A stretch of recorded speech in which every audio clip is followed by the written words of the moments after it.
banyak connection korang. Phone holder yang biasa aku gunakan, ia walaupun buat daripada plastik tapi ia sangat kukuh. Cara nak pakai senang saja.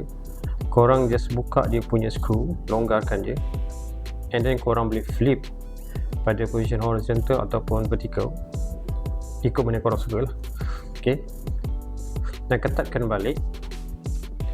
Aku suka sangat phone holder ni sebab dia murah dan ringan, senang aku nak bawa ke mana. Dekat bawah dia ada skru dan korang boleh pasang pada tripod korang. Cara pasang phone pada holder ni sangat mudah, just slot in.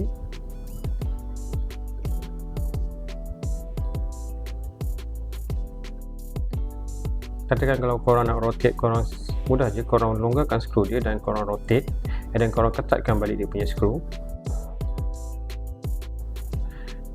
Bagi aku ni phone holder yang harga mahal, senang dibawa, murah dan mudah untuk digunakan.